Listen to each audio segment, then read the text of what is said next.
perfeksionis zinanya. Gitu. Membunuh itu, ya, mabuk, ada orang mabuk kekinian di zaman jahiliyah, pemabuk amatir itu 5 kali sehari mabuknya. Yang amatir. Jadi kalau baru mabuk sekali, 2 kali, itu coba-coba. Amatir itu 5 kali. Pembegal. Ya, sekarang kita dengar berita ada begal ini itu. Jahiliyah itu sekampung begal semua. Kampung Gifar. Tapi Allah menghendaki Rasulullah latih lewat salat. Apa yang terjadi? Berubah jahiliyah itu, berubah menjadi khairu ummah. Umat terbaik yang paling teladan, yang menginspirasi, yang pernah berkehidupan di bumi. Sampai persaksiannya dari Allah langsung, turun Quran surah ketiga Ali Imran ayat 110. Kuntum khaira ummatin ukhrijat linnas. Jadi kalau ada orang dermawan, itu yang paling dermawan. Kalau ada orang sabar, itu yang paling sabar. Kalau ada pasar yang paling ideal, itu yang paling bagus. Berubah itu. Ya. Kenal Abu Dzar Al-Ghifari? Oh yo, kenal. Enggak. Abu Dzar Al-Ghifari itu nama aslinya Jundub bin Junadah. Di antara pemimpin begal di zamannya.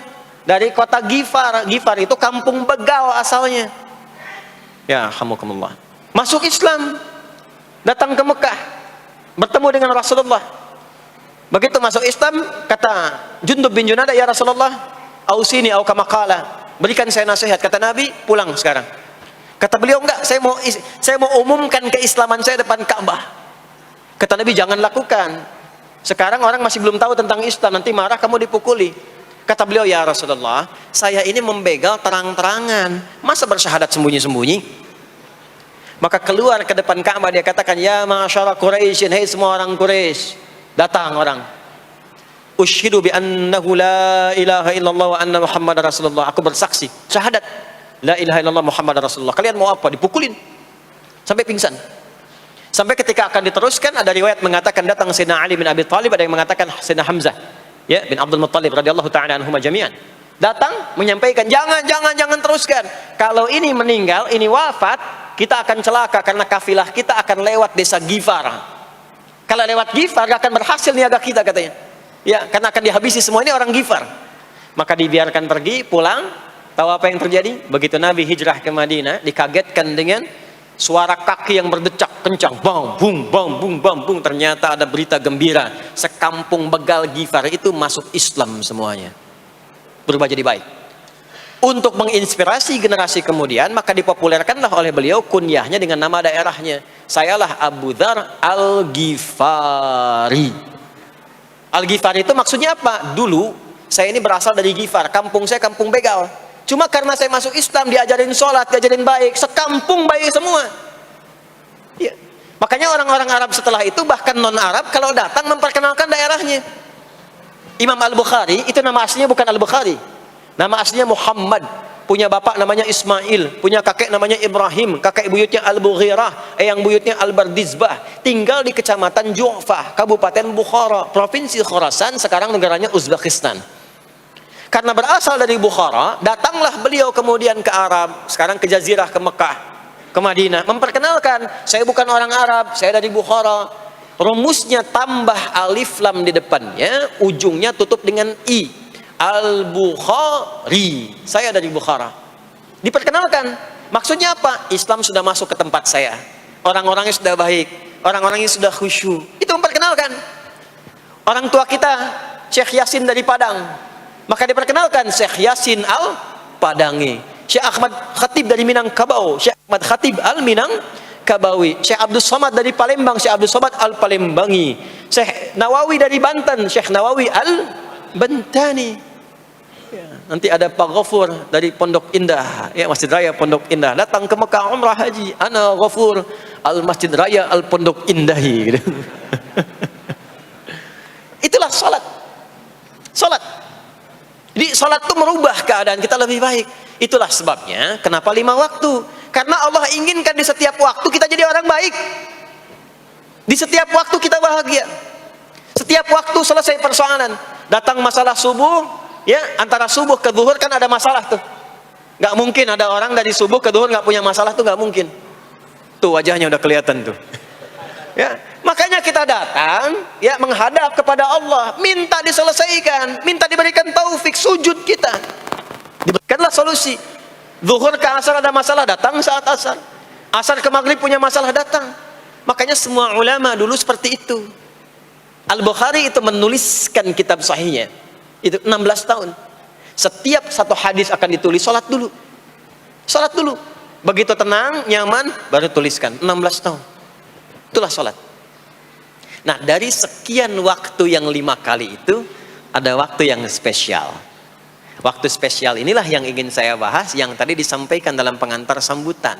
Jadi ini inti yang mau saya katakan. Ini barusan muqaddimah tuh. Barusan muqaddimah. Baik. Kan kita sholat berapa kali sehari? Kita hitung. 1, subuh. 2, zuhur. 3, keempat, yang kelima, isya. Berapa jumlah rakaatnya? 17. Baik ya. Itu nomor telepon untuk koneksinya. Koneksi kita dengan Allah nomornya catat ya. 24434. Ya, kalau ditanya berapa nomor koneksi dengan Allah? 24434. Subuh 2, zuhur 4, asar 4, maghrib 3, isya 4. 5 waktu kan? Baik. Di 5 waktu ini kita dijaga, diinginkan menjadi hamba yang baik, bahagia, nggak lekat dengan masalah, tuntas semua. Saking sayangnya Allah sama kita. Kalau nggak sayang nggak disuruh sholat. Itulah sebabnya ketika diperintahkan menunaikan waktu sholat, diberikanlah gambaran waktunya. Tapi yang jadi persoalan kita sekarang yang akan dibahas, di antara sekian waktu itu, ada waktu-waktu yang spesial. Ada waktu-waktu yang spesial. Dari mulai subuh ke isya itu, ada yang dispesialkan oleh Allah karena ada bonus berlipat di dalamnya. Waktu apakah itu? Mari kita bacakan dulu mulai dengan Quran surah kedua ayat 238. Paling kanan sebelah atas di mushaf standar. A'udzubillahi minasyaitonirrajim. Bismillahirrahmanirrahim. Mohon izin saya agak lambatkan sedikit ritmenya karena ini inti yang mau kita bahas. Tadi muqaddimah makanya saya percepat ya. Hafizu 'alas salawati was-salatil wusta wa qumu lillahi qanitin. Hafizu. Kalau Bapak Ibu lihat mushaf terjemah, diterjemahkannya dengan jagalah. Jagalah itu ihfazu, hafidha yahfaz. Tapi kalau ada alif setelah ha, hafizu, itu berarti fi'il madhinya, past tense-nya, akar kata kerjanya hafadha, yuhafidhu. Alifnya mufa'alah, bermakna saling. Jadi mengartikannya begini, hafizu 'alas salawati. Hei, hendaklah kalian saling menjaga waktu sholat. Kalau saling itu sendirian atau banyakan? Banyakan. Jadi kalau bapak di rumah ada 5 orang, bapak, ibu, dan 3 orang anak, maka jangan sholat sendirian pak. Ingatkan anaknya, ingatkan istrinya. Istri bangun duluan, ingatkan suaminya. Makanya waktu sholat itu, maaf, jangan cuma disandarkan pada adzan yang kita dengar di masjid, harus hafal. Bahkan nanti gini, di Quran surah keempat ayat 103 itu, di ujung ayatnya, itu ada penanda ciri standar orang beriman. Maaf, kita tanya dulu nih, kita beriman tidak hari ini? Halo, beriman? Hati-hati ya, karena kata Nabi ada yang subuh beriman, sorenya sudah kufur tuh. Ya, yusbihu mu'mina wa yumsi kafira. Hati-hati ya. Yuk, apa ciri orang beriman tuh? Iman itu konfirmasinya bisa didapatkan satu melalui suara adzan. Adzan itu sama dengan penanda waktu sholat. Tahu dari mana iman itu bisa dicek dengan suara adzan? Quran surah ke-8 Al-Anfal di ayat yang kedua. Innamal mu'minuna alladzina idza dzukirallahu wajilat qulubuhum. Sungguh insan beriman itu ciri standarnya bisa dilihat. Kalau disebutkan nama Allah, ada konfirmasi iman dalam hatinya. Jadi iman itu letaknya di kolbu. Nanti konfirmasinya lewat suara adzan, dipanggil, disebutkan nama Allah. Makanya disebutkan nama Allah 5 kali dalam sehari untuk mengecek iman ada nggak dari subuh sampai isya. Ya, Allahu Akbar, Allahu Akbar. Ada getaran di hati kita, sudah azan. Nah, itulah iman. Itulah iman. Makanya orang yang punya iman dengan yang belum punya iman akan beda getarannya. Ini hanya dimiliki oleh orang yang punya iman saja. Yang belum punya iman nggak bisa, nggak punya itu. Allahu Akbar, Allahu Akbar. Surah apaan nih? Toanya kencang banget, ya.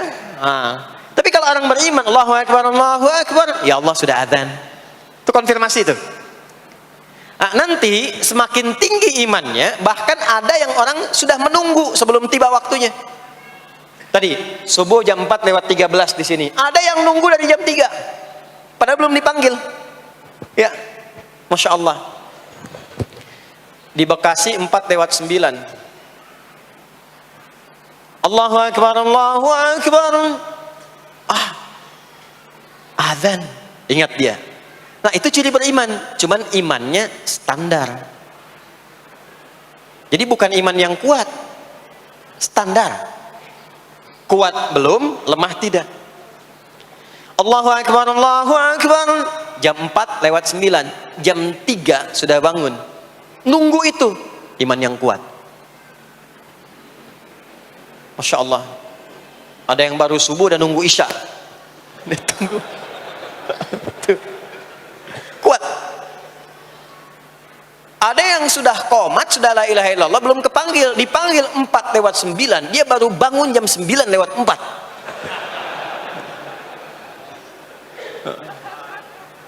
Tuh. Nah, ini iman lemah. Di bawah. Ciri standar, karena dipanggil ingat, maka ciri standar orang beriman itu tahu waktu sholat. Harus tahu Pak, Bu. Itu standarnya. Itu ada di Quran surah keempat, di akhir ayat 103. Inna salata kanat 'alal mu'minina kitaban mawquta. Kalau pakai terjemah balaghah itu bunyinya begini, sungguh orang beriman itu pasti tahu waktu sholat. Nah, jadi kalau ditanya jam berapa zuhur nanti belum bisa kita jawab dengan sempurna, itu artinya apa? Imannya belum naik itu ke level standar, belum menguat. Ya, ini poinnya. Nanti kapan waktu sholat itu tiba? Kalau ada yang belum ingat, jangan dibiarkan tidak ingat. Makanya kata Al-Quran, saling menjaga ya waktu sholat itu. Jangan sampai di keluargamu, ada temanmu, kolegamu, bahkan tetanggamu itu nggak tahu waktu sholat. Bahkan nggak sholat, itu bahaya. Kalau memang sayang sama anak, ingatkan. Sayang istri dengan suami, ingatkan. Tanda istri beriman yang cinta dengan suaminya, tanda pertamanya ketika mengingatkan suaminya pada semua hal yang disukai oleh Allah. Begitu sebaliknya. Maka kata Al-Quran, hafidhu, saling menjaga waktu sholat. Disebutkan di situ alas sholawat. Bentuknya begini. Tulisannya alif, lam, waw, alif, ta maftuha begini. Alas, begini tulisannya.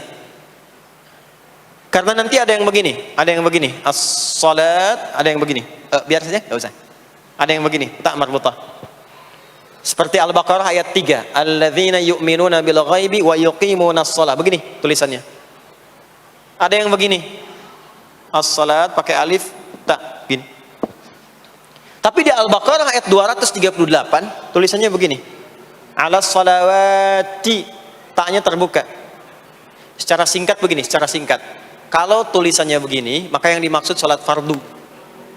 Yang dimaksud salat apa? Salat fardu. Salat fardu itu ada berapa? 5 waktu. Maka kata Allah, hei, saling jaga ya. Waktu salat yang fardu itu yang 5 waktu. Di antara yang 5 itu ada yang spesial. Was-shalatil wusta. Waktu yang pertengahan. Tengah-tengah. Di antara 5 waktu itu. Yuk kita tuliskan dulu sebentar. Sebentar. Salat ada salat apa saja? Subuh, kemudian zuhur, kemudian asar, kemudian nggak cukup, ambil ke sini, maghrib, kemudian isya. Subuh, zuhur, asar, pindah sini, maghrib, isya. Lihat rumusnya. Jadi yang sholat pertengahan yang mana? Jangan lihat tulisannya itu, ya, karena subuh di tengah-tengah disebutnya subuh ya. Sholat pertengahan yang mana? Asar apa subuh? Subuh apa asar? Apa dalilnya? Kita pakai dalil. Nah, sholat pertengahan itu disebutkan oleh Nabi itu ada dua. Ada subuh dan asar. Qala Rasulullah sallallahu alaihi wasallam yata'aqabuna fiikum malaikatul laili wa malaikatun nahari fi salatil asri wa fi salatil fajri. Berebut semua malaikat yang bertugas di siang dan malam, berebut membersamai kita. Kalau berebut itu artinya kalau ada yang berdoa diaminkan, kalau ada yang mohon ampun diistighfarkan oleh malaikat. Jadi malaikatnya minta kepada Allah, ya Allah ampuni si fulan, ya Allah ampuni si fulan, ya Allah si fulan, dan seterusnya sampai selesai. Itu khusus di salat asar dan salat subuh. Sampai kemudian thumma yas'aduna ila sama, kemudian mereka para malaikat itu kembali bertugas masing-masing.